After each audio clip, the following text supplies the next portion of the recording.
Every day in the NBA there is a lot to unpack, so every weekday morning throughout the season we will give you the 3 things you need to know from the last 24 hours in the NBA. 1. James Harden is breaking records. Warriors just look broken. At what point do we say, the Warriors have a problem? I've been at the forefront of the whatever, they'll get it together when it matters campaign, that we're measuring the Warriors against the impossibly high bar they set. However, the Warriors were crushed at home by the Lakers on Christmas Eve, with LeBron James having to leave the game. Next they gave away a fourth-quarter lead to the Trailblazers and lost in overtime. Then Thursday night they repeated the pattern, blowing a 17-point lead to the Rockets, going to OT and losing again. At what point do we say, this is a problem? Thursday the Warriors' problem was named James Harden. He has vaulted himself back into the MVP conversation with a historic run in the last dozen games, 40.1 points per game average in those 12 on a ridiculous 64 true shooting percentage, plus 9 assists and 6.6 rebounds a night. Harden now owns the NBA record streak of games with at least 35 points and 5 assists at 9 and counting, and he has topped Stephen Curry's record for consecutive games with 5 or more made threes at 8. Against the Warriors, he had 44 points, made a career-high 10 threes, had 15 assists and 10 rebounds. Oh, and with the game on the line did this. Which, frankly, was instant karma after the Warriors took a 2-point lead on a Curry shot that only happened because the referees somehow missed an obvious out-of-bounds call when Kevin Durant saved the ball to keep the play alive. Harden's run has carried the Rockets' offense and propelled the team to an 11-1 run that has taken them from 14th in the West to 4th. The last 6 wins have come when Chris Paul out. That said, I'm not ready to say Houston is back to being title contenders. Their defense is 13th in the NBA during the win streak. It's not great. Harden is just covering it up right now. The Warriors aren't playing like contenders, either. In those same last dozen games, the Warriors are 7-5 with a meager 1.1 net rating. Curry and Draymond Green are finally healthy, yet the Warriors are not playing with the consistency of execution or passion we expected contenders. In the final 3:30 of regulation against Houston, Curry and Durant, mostly Durant, took all the shots and were 2 of 8. This roster is thinner. Golden State could use a good DeMarcus Cousins in the paint. Nobody knows exactly how good he will be whenever he returns, and the Warriors look older and a little slower. Maybe none of that matters.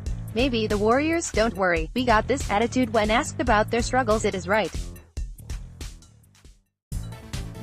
They are back-to-back champions. Maybe Golden State can just flip the switch. But at what point do we say, the Warriors have a serious problem? 2. Kawhi Leonard returns to San Antonio and DeMar DeRozan reminds everyone he was traded. 2. Spurs fans got their cathartic moment. Despite the fact Greg Popovich didn't like it when Kawhi Leonard returned to San Antonio Thursday, Spurs fans lustily booed every chance they got and even changed "traitor" at points, but Danny Green got plenty of love. Leonard and the Q make Toronto different in the playoffs narrative have dominated the storylines around the Raptors and in the run-up to this game. DeMar DeRozan, the guy that was the reason the Spurs went with the Toronto package, the guy pissed he was traded from a city and franchise he loved over the summer, dominated the game and reminded the world he was part of the trade. 2. DeRozan came out of the locker room hotter than a Tex-Mex salsa with 19 points, 10 rebounds, and 5 assists in the first half. He finished the game with his first ever triple-double. DeRozan finished with 21 points, 14 rebounds, and 11 assists, and the Spurs got the 125-107 win. Overlooked in that was LaMarcus Aldridge bullying Serge Ibaka on his way to 21 points on 14 shots, or that Bryn Forbes had 20 points on 10 shots. The Spurs were the classic efficient Spurs. Which is why they currently are a playoff team, tied for the 7th seed at 21-17, in the crowded West. One final thought, Toronto misses Kyle Lowry a lot, and they miss Jonas Valanciunas a lot in the paint, also. 3. The first round of fan all-star voting isn't in. What exactly are you all thinking? The first round of fan voting isn't in. If we went by that, the all-star captains would be LeBron James and Giannis Antetokounmpo. Remember, the new all-star format has the fans picking the 10 starters, who are thrown in a pool. The captains choose teams' playground style. That makes perfect sense. They are two of the best players in the NBA this season. The other 8 in the starters pool would be Stephen Curry, Kevin Durant, Luka Doncic, Derrick Rose, Kawhi Leonard, Joel Embiid, Kyrie Irving, and Dwayne Wade. Really, fans? Wade, who comes off the bench on a struggling Heat team and is playing replacement player level basketball, but you want him over Victor Oladipo or Kemba Walker or Kyle Lowry. I love the Rose comeback story as much as the next guy, but you're picking him over James Harden or Damian Lillard. And Doncic is the Rookie of the Year frontrunner, but if you're picking him over Anthony Davis or Paul George, you're doing it wrong. That said, it's an exhibition and fans vote their heart. So if they have Vince Carter, who I think entered the NBA during the Taft administration, 7 in the East front court voting, so be it.